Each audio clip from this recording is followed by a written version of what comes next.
is she to carry on where her mother left off? Nessie frowned. What did Ruby mean? But then Mrs. Hewitt appeared too, with a laden shopping basket on her arm, and, looking towards them, she said icily, "So what you up to, Seth? Take what the poor lass is offering and be patient, can't you? Her brother is laid up with a broken ankle, but she'll catch up on her arrears as soon as she can. You should know that by now."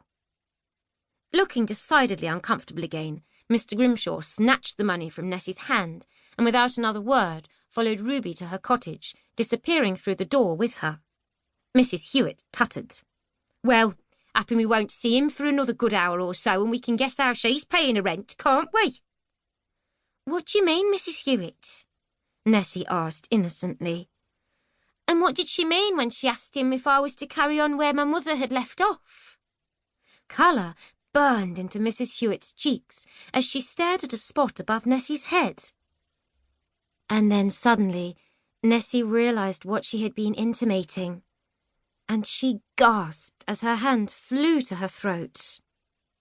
"Surely she wasn't saying that my mother paid our rent by lying with him?" Her voice was wobbly, and tears had sprung to her eyes. "Don't you go judging your ma," Mrs. Hewitt scolded, annoyed, as she wagged a plump finger at her. "She was a good woman, and she just did what she had to keep a roof over your heads. She'd have done out for you kids. She ain't the only one hereabouts, neither. There's more than one poor woman pays Seth Grimshaw in kind, make no mistake about it. He's a lecherous old sod." Nessie could only stare back at her as she reeled in shock. The thought of her mother suffering Seth Grimshaw's hands on her made her feel physically sick, and yet never once had her mother given any indication of what was going on, nor once had she complained. Seeing the horror on the girl's face, Mrs. Hewitt softened, and closing the gap between them, she reached out and gently brushed Nessie's copper-gold hair from her face. "Don't you get worrying now," she soothed. "Here, look, I did a bit of shopping for you. And no, don't get arguing and cutting your nose off to spite your face. There's more than enough there to keep you going for a few days, and I won't even miss it now that most of my lot are working." She pushed the basket into the girl's arms, and as Nessie began to protest, she ended gently. "And think on what they say. Everything happens for a reason. Something will turn up, pet, you'll see. Meanwhile, Ma Cecil is out looking for a nice sturdy branch that Reuben can carve into a crutch. He's an knack with carving wood, ain't he? And happen that'll enable him to get about a bit better. Away in now and out of the cold, and I'll see you later. If Seth Grimshaw should show up again, just send him round to me and I'll sort the bugger out." Nessie couldn't help but grin through her tears as she watched Mrs. Hewitt waddle away into her cottage. "What's this then?"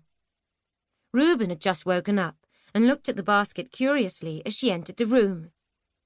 "Mrs. Hewitt got some food in for us, bless her," Nessie answered as she began to unpack it, avoiding his eyes.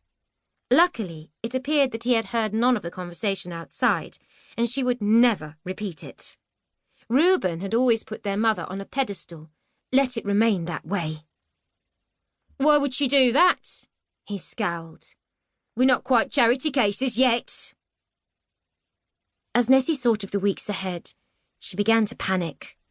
They very soon could be, and the prospect of the workhouse loomed larger. How were they going to survive if Reuben couldn't go back to his job? As the contents of the basket were piled onto the table, Nessie smiled.